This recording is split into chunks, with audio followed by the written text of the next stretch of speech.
first speaker, well, our only speaker today, but the first speaker in our series this year, which will carry over into the fall. And that is Will Haun, who is counsel with the Becket Fund for Religious Liberty. Will litigates free exercise cases in federal and state courts nationwide, focusing on appellate and Supreme Court litigation. Prior to joining Becket, he practiced appellate and antitrust litigation at Sherman and Sterling and also at Hunt and Williams. He clerked for Judge Janice Rogers Brown of the U.S. Court of Appeals for the D.C. Circuit and Judge Claude M. Hilton of the U.S. District Court for the Eastern District of Virginia. He's always helped us out in our programs. He was a wonderful resource for us this year. And when we inaugurated our judicial clerkship opinion writing conference, had clerks from all over the country attend what was our kickoff event, and I think a unique event. I know it a unique event in the country where rising clerks were taught by faculty members who were from the judiciary about how to write legal opinions. Will, among other alumni, spoke to give them some pointers and his ideas of what it was like to practice or to work in chambers, and we really thanked him for doing that.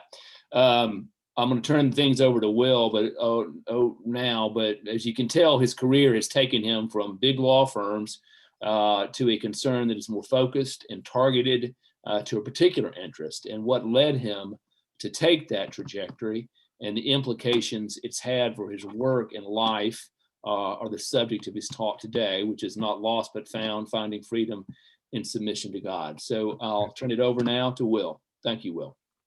Well, thank you, Professor Harmon, for inviting me to speak with you and at the law school, though I wish it could be in person at CUA as opposed to virtual.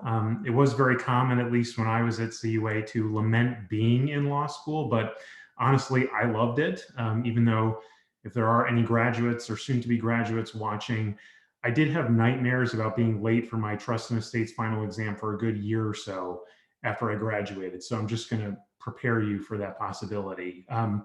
Still, I am grateful to be back at CUA, albeit virtually, because it was at CUA where my formation began.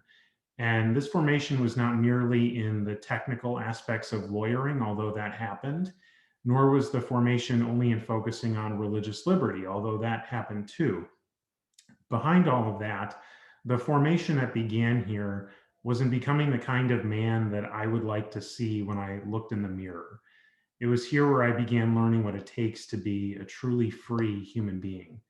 Now, to be clear, as Professor Harmon said, this talk is principally about my career, going from CUA to the Becket Fund, and how religious liberty litigation demonstrates faith in action.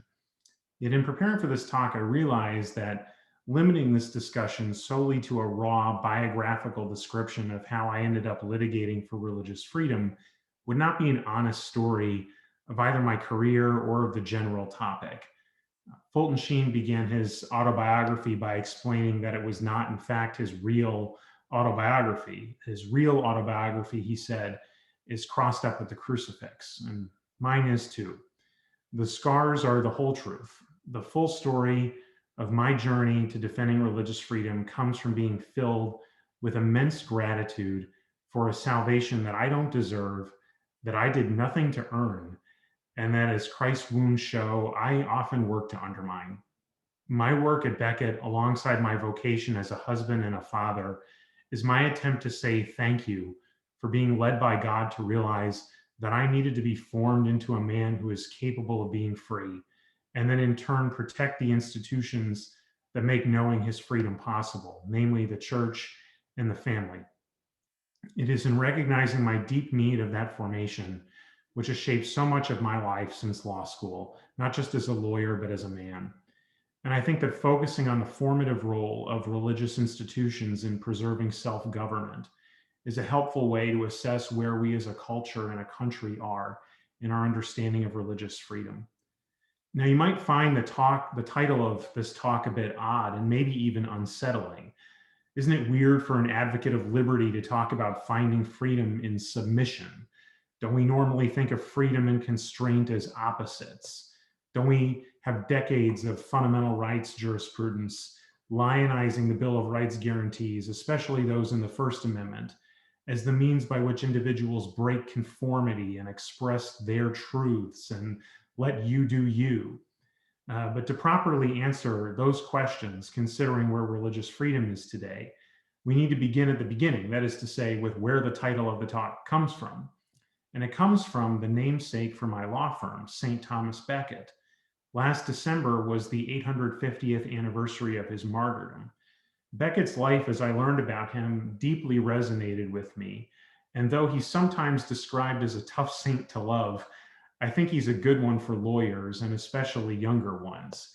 Becket was described as a tough saint to love because for most of his life, he was a vain, ambitious man. He was eager to rise, to impress, and coming from a middle-class background who then found himself first as Chancellor to the King of England and then made Archbishop of Canterbury, frankly, he had something of a chip on his shoulder. And his surroundings made vanity really easy. He was the confidant of King Henry II, and the only check on his desires was his imagination. Henry was used to getting what he wanted when he wanted it, and as Henry's chancellor, Becket generally did whatever Henry wanted to. So Henry thought that if Becket became Archbishop of Canterbury, then Henry could continue his campaign to assert government control over all the functions of the church in England, interpreting religious laws, appointing bishops, resolving doctrinal issues in a way that reinforced Henry's prerogatives as king, and taking church property for the state. But Becket's divided loyalty between the king that he had so faithfully served and the church that he was now entrusted to shepherd as archbishop ate at his heart.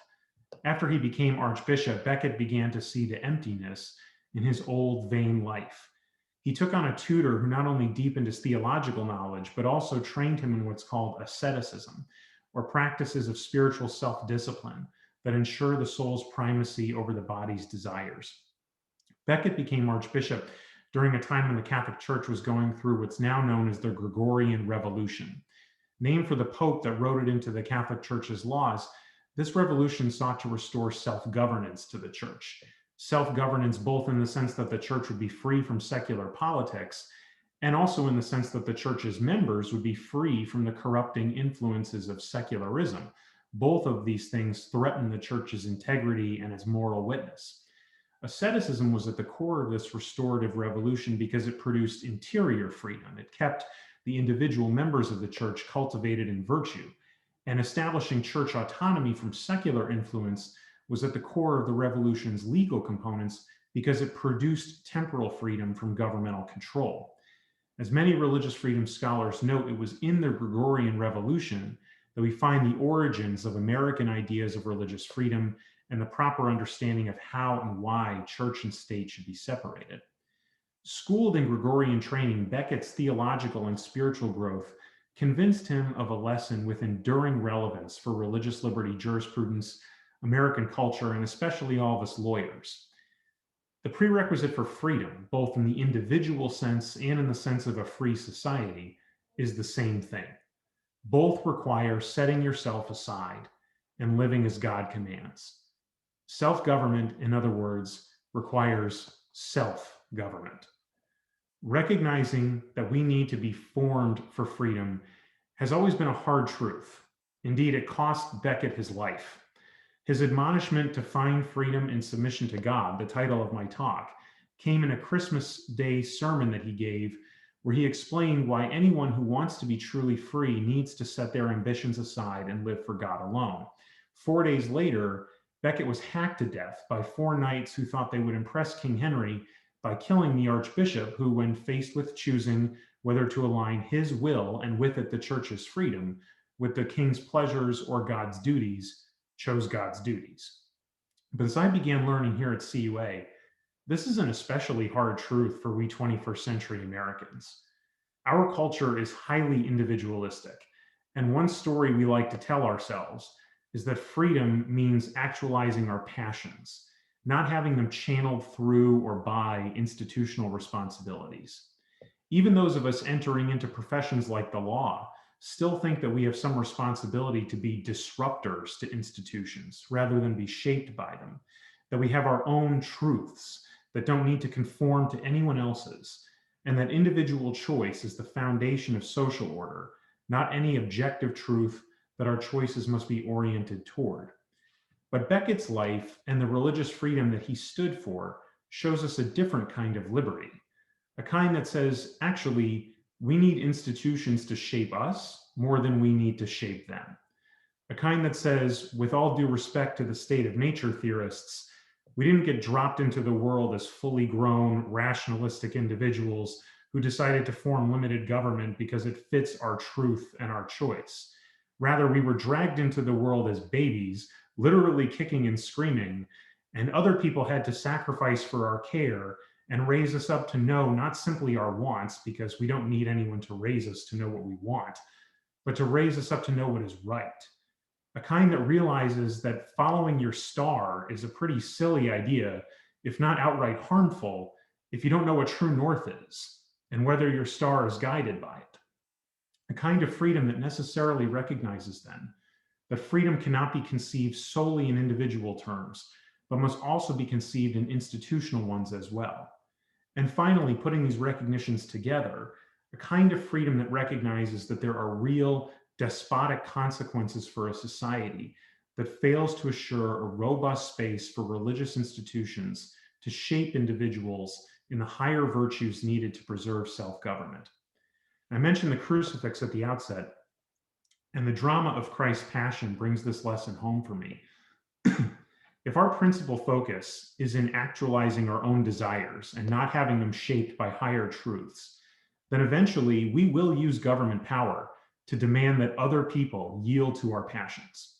The result of those efforts is not only the loss of freedom for those that stand in the way of your own passions, as Christ stood in the way of the crowd's passions and was crucified.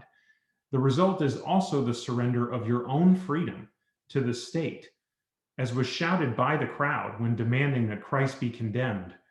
We have no king but Caesar. Working as a research assistant to Professor Mark Rienzi, who was not then but is now Becket's president, opened my eyes to the distinct ways in which this deeper, older idea of being formed for freedom is now being challenged. My time at CUA coincided with an ongoing development in religious liberty jurisprudence. As I mentioned, it's long been fashionable to conceive of Bill of Rights guarantees in individualistic terms. And to be fair, while those conceptions are not complete, they're not entirely wrong either. For much of the 20th century, landmark free exercise cases involved individuals vindicating their freedoms against the state. And individuals asserting their freedoms still happens, and that is essential. But as even some of those mid-20th century religious liberty cases began to recognize, government's presence in the formative areas of life has grown. These are the areas where institutions between the individual and the state exist.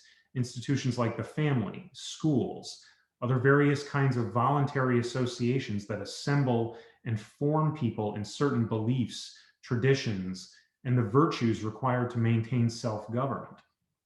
Government's growth in these areas is a distinct challenge to religious institutions, precisely because at their best, religious institutions are formative. They operate like Martin Luther King Jr. described them, as thermostats that call individuals, like Thomas Becket was called, to higher duties, rather than simply act as thermometers that reflect whatever the zeitgeist desires today. As this growth in government power accelerated during my time in law school, questions about the religious freedom rights of not individuals, but institutions came to the fore. Institutions like religious healthcare ministries, religious colleges and universities, businesses, foster and adoption agencies, campus student groups, and as we've now seen in the context of COVID-19 restrictions, the right to access houses of worship themselves. Religious institutions pioneered, and today are still leaders in, many of the fields where the government is now forcing them to choose between their religious beliefs and their religious ministries. But as cases from when I was in law school show, like Hobby Lobby involving a business's religious freedom rights, or the Little Sisters of the Poor involving the religious freedom rights of a nonprofit healthcare ministry, or Hosanna Tabor involving the religious freedom rights of a religious school, these religious institutions can also uphold moral visions that conflict with the zeitgeist. They have different views on the nature of the human person, his best ends and highest purposes, suffering, dignity, life and death, and correspondingly what freedom really means and requires.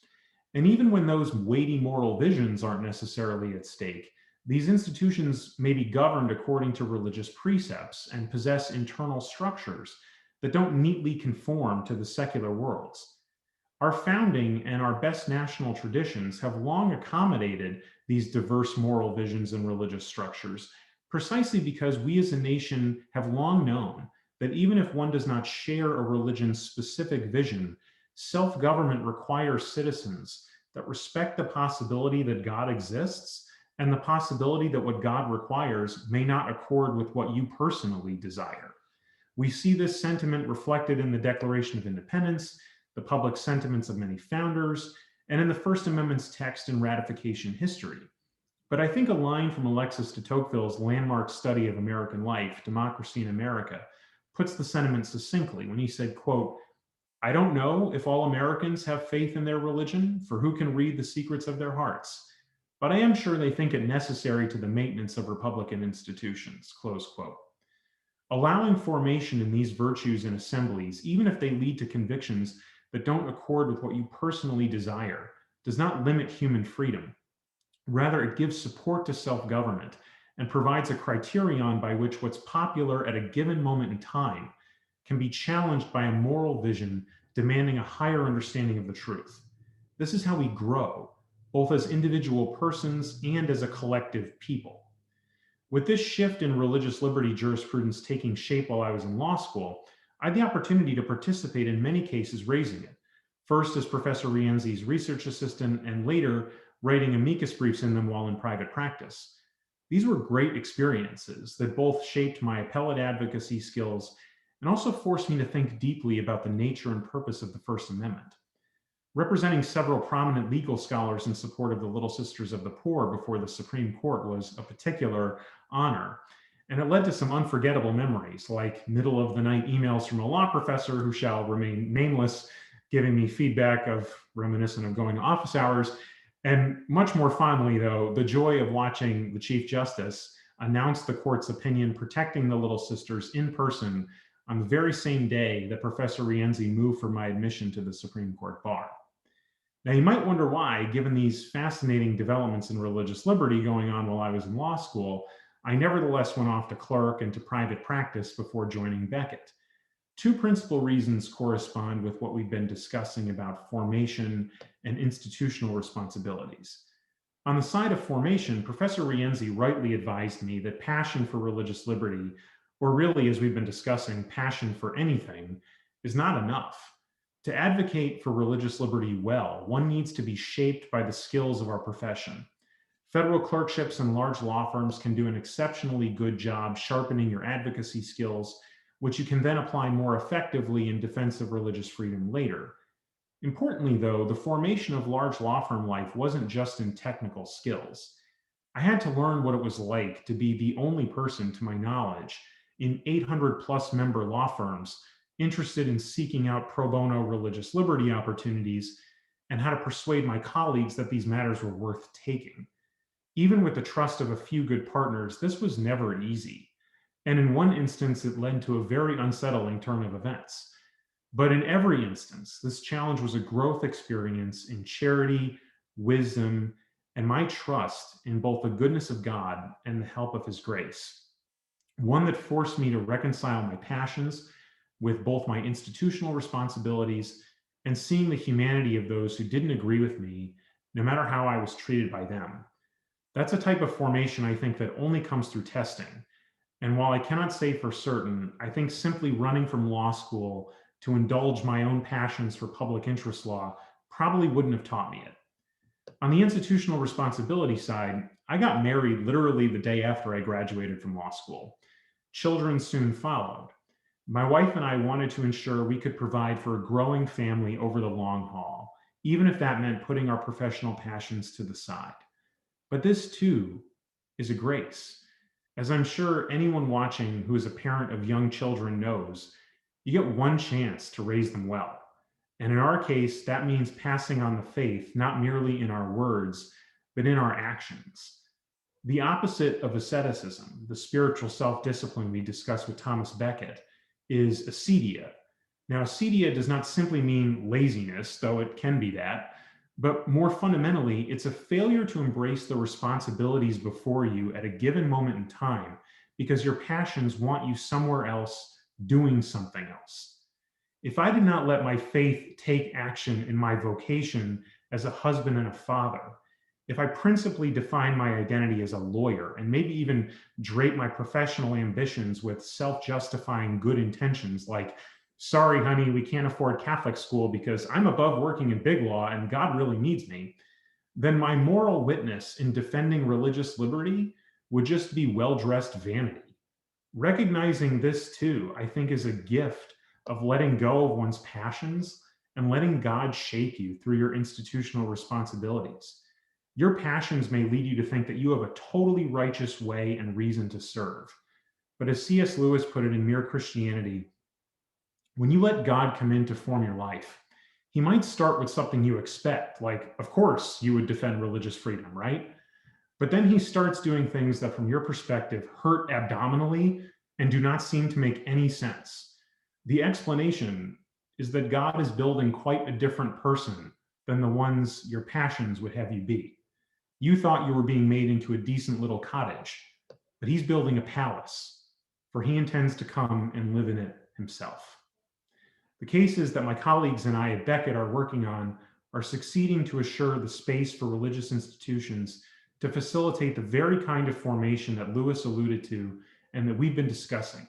Shortly after I started at Becket, a religious adoption agency in Michigan, St. Vincent Catholic Charities, had its ministry protected by a federal court from religious targeting. In my first year there, the Little Sisters of the Poor prevailed again before the Supreme Court, while the court also protected the rights of religious schools to freely choose who will pass on the faith to the next generation. The court has also been steadfast in protecting the ability to assemble for religious worship. In an amicus brief we filed in a case that the Supreme Court will hear next week, Americans for Prosperity versus Becerra, we explained at length how the court should take this opportunity to restore the freedom of assembly and its formative core, using constitutional protections for religious assemblies as a guide. Lower courts too, like the Eastern District of Michigan earlier this month in a case involving a religious student group, have been acknowledging what it called the right of religious groups to create and mold their spiritual lives and society. This is indeed the foundational freedom for the preservation of self-government, and I'm hopeful that the judiciary will continue to recognize it. I'll close this part of the talk before Q&A with an encouragement from the Becket Fund's founder, Seamus Hassan. 10 years ago, when I was a 2L, Seamus came to CUA and gave the law school's commencement address. Throughout the speech, he returned to a core theme. We are graduates of the Catholic University of America, and we need to remember where we came from.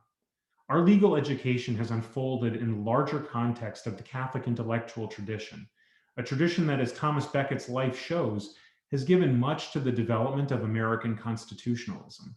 In particular, a recognition that human dignity, though inherent to who we are, is only recognized in society when we are formed in the institutions that recognize it.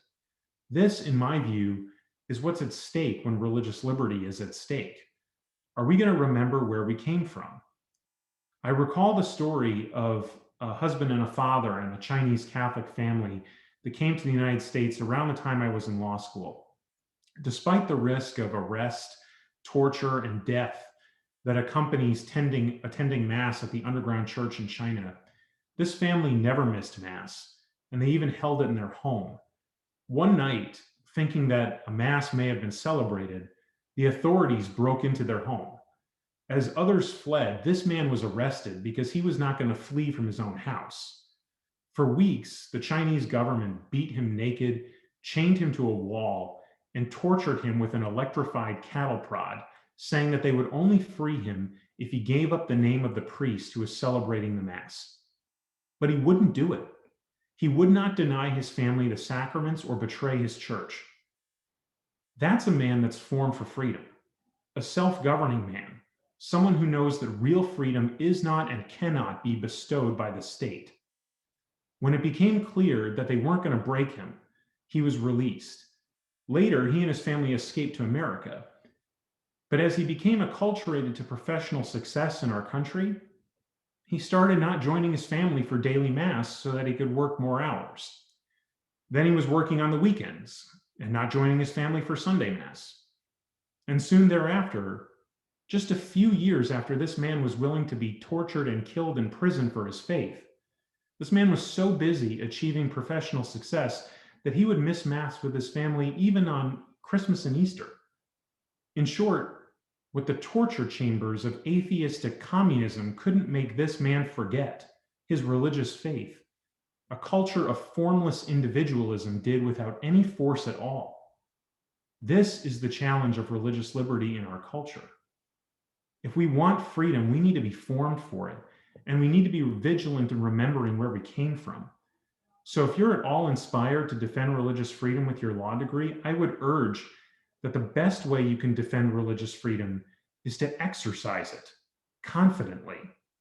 If we want our religious institutions to remain free, we must, like Thomas Becket, appreciate that self-government begins with self-government. We must invest ourselves in the places where we will be formed for freedom. Thank you. Thank you, Will. Thank you for the power of your delivery and the depth of your thoughts. That was a wonderful contribution to this series, and we're honored that you participated today. I'm going to open the floor up to questions from anybody who would will ask them. I will exercise the prerogative, as I always do, to start it off myself because there's so many things I'd like to comment upon. I'll limit them to this. I want to return you to one of the first things you were mentioning about freedom and its confusion, I suppose, with license as we have now. But as I heard once, and I'm not sure exactly who said it, was that freedom is not the license to do anything, but the knowledge and what to do and what not to do. And I think that put me in mind of something one of my favorite writers, Walker Percy, said about how we find it is easier, he said, to survive a Category 5 hurricane than it is to get through an ordinary Wednesday afternoon. And what he meant by that was, in our normal lives, how we are really confused by our choices, our freedoms. We live on this plateau where everything seems possible, and I don't know what to do. And maybe I should have done that. Maybe I should have done the other thing. And what were my talents? And I don't know. And it's and that daily paralysis that could come about not be sure what to do, but then something might happen, as he would describe, like the Category 5 hurricane, when all of a sudden I know what I'm supposed to do. I know exactly, I have this purpose. I have to save the house. I have to save my family. We have to work together. We know we have a road to take, and we are no longer distracted by, are those my talents? Are these my talents? Is that my purpose? Is this what I'm supposed to do?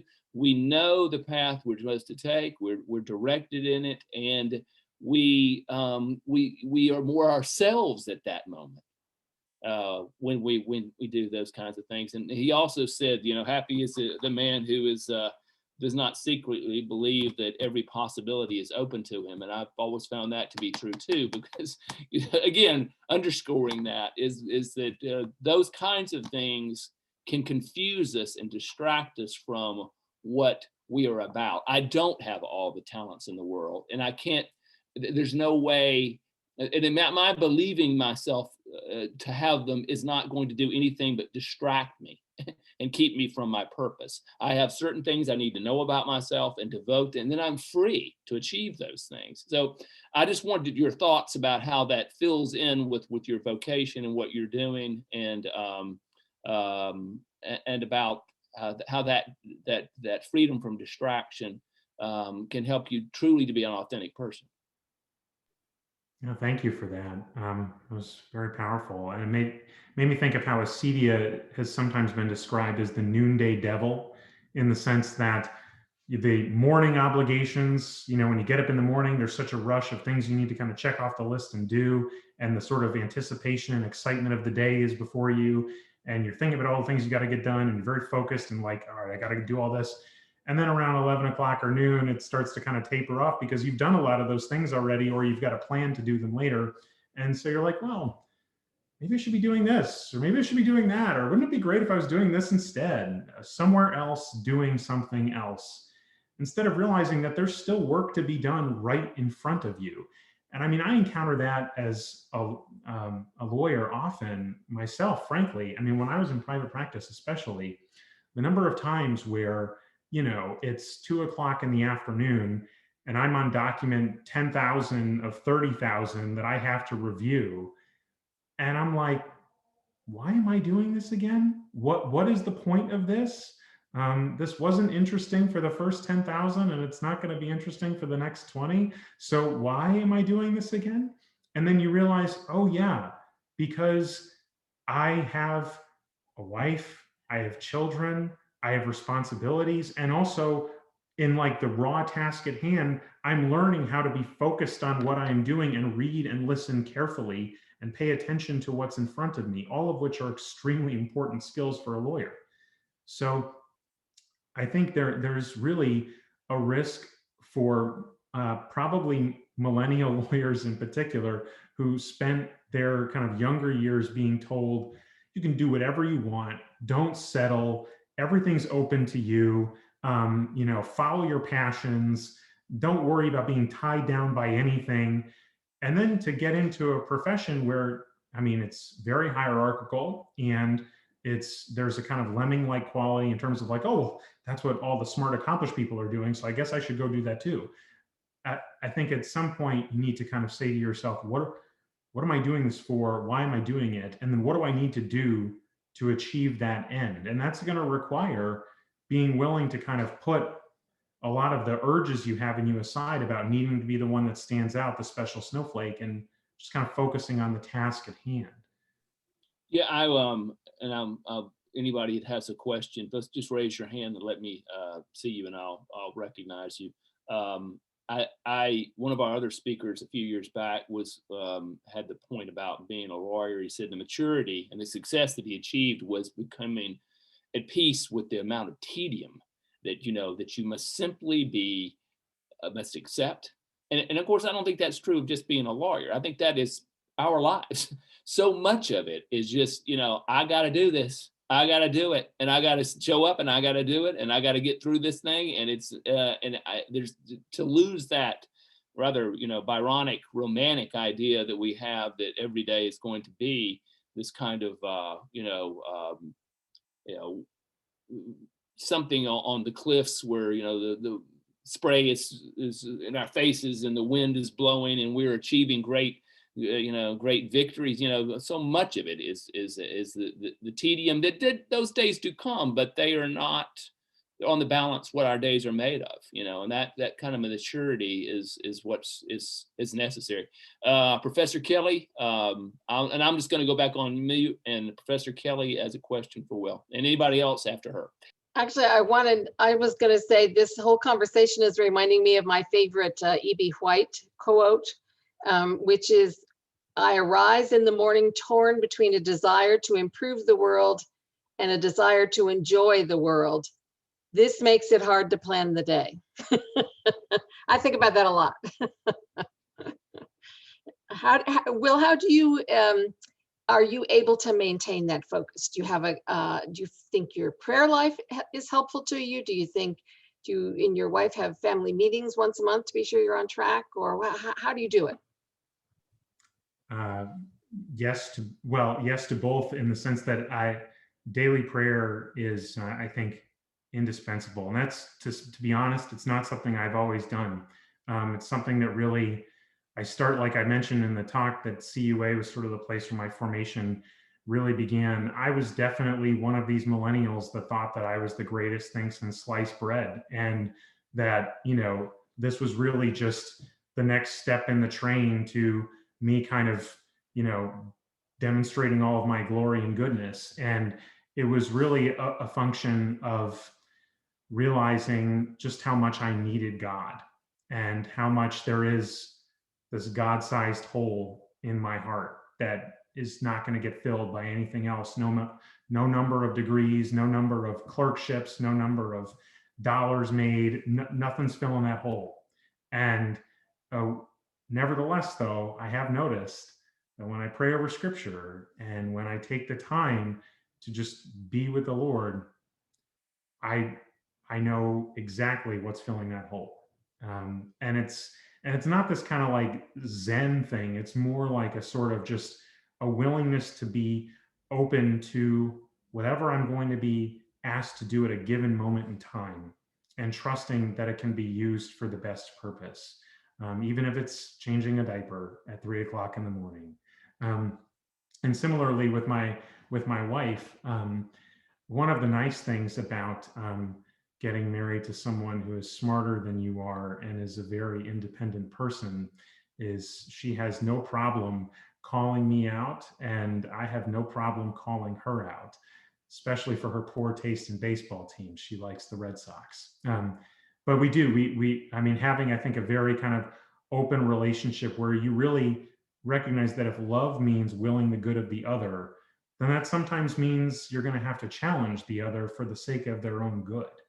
And I think institutions do that well, which is why I really wanted to focus on this formative role of institutions, because I do think that religious institutions at their best are saying, yeah, you think you can do this, but I'm going to call you to do that. And let's see if you can do it. And that's certainly been my experience. So I think trying to be in an environment where I'm challenged, not just to simply do what I want and mold things to my own will, but to challenge myself about the goodness of what I want. And now I think the great Annika Smith has joined us from up north, where she's doing a clerkship and is about to do another clerkship. So I'm going to turn things over to Annika to ask a question to Will. Well, thank you. Will, that was just lovely. Read your piece on Becket last year and thought it was really something, and I'm really glad you came to share that.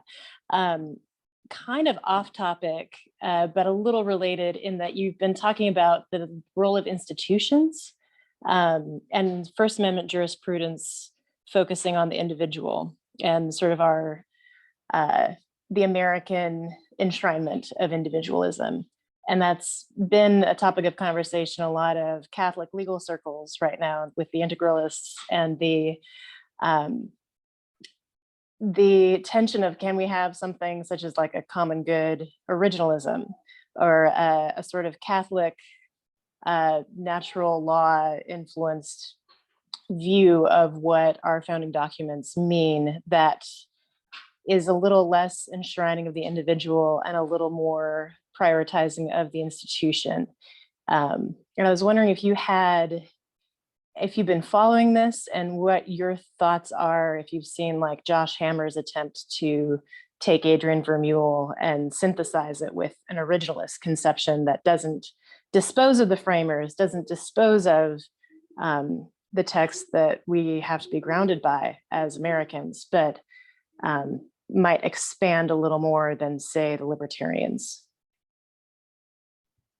Yeah, no, it is an interesting debate, and and in my role at Becket, I'm not really in a position to kind of expound on a grand unified theory of how to interpret the Constitution, but I'll just say that I think it's been interesting to see in the course of the religion clauses, both the Establishment Clause and the Free Exercise Clause, the court has made increased reliance upon our history and traditions in interpreting them. And specifically, if you look at cases like American Legion involving the Establishment Clause, or Hosanna Tabor and Our Lady of Guadalupe, which involve both the Establishment Clause and the Free Exercise Clause, I think what you see is a sort of moving away of what the court has sometimes derided as rigid formulas or grand unified theories, and an attempt to accommodate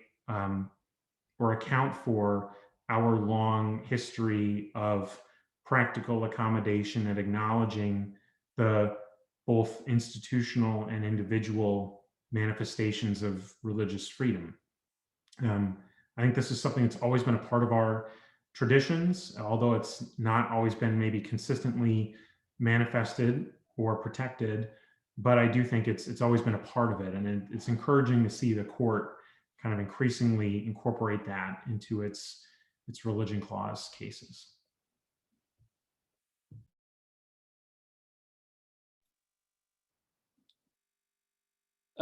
Danny Bagley, you got a question? Yeah, thank you very much. This was great to hear you talk. I had one question in regards just to like the profession of defending religious liberty. Do you think it's a profession that's kind of, you have to be tied to the DC area, or is that something that you can kind of do from anywhere? Yeah, I think you can do it anywhere. I mean, as I mentioned, first and foremost, if you want to defend religious freedom, exercise it confidently, and that you can do anywhere. And in fact, we exist to make sure that you can do it in a variety of places. But in terms of just working in a public interest law firm, yes, you can certainly do it anywhere. Becket lawyers are across the United States, as are lawyers in many of other firms that also defend religious freedom. And as I mentioned, in private practice, certainly you can kind of take on pro bono opportunities to defend religious freedom, and firms across the country will do that. Great, thank you.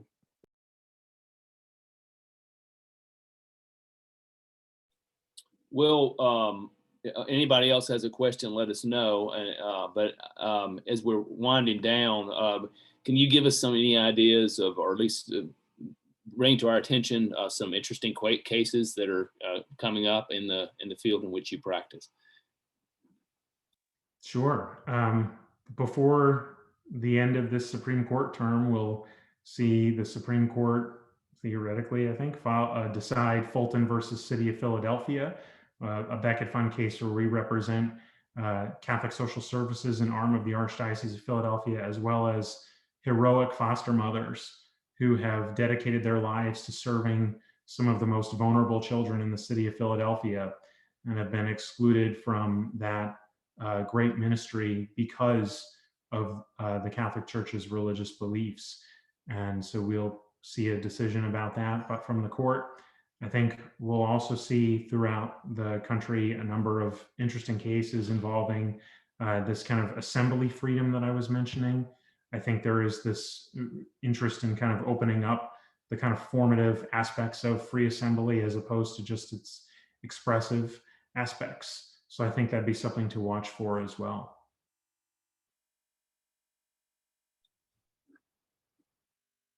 Any other questions for Will?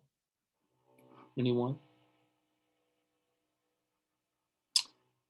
If not, we will we'll close now, and we'll return again in the fall. Hope to have many more of these talks. Of course, the events of last year kind of threw us for a loop, and we were, I think all of us are always trying to shoe a running horse most of the time. But I think we've caught him and got him shod now. So we will start doing more of these things as time passes. And so look for the announcements about that. Thank you, Will, immensely for this profound talk. And it was to hear you speak about something that means obviously how much it means to you, and to have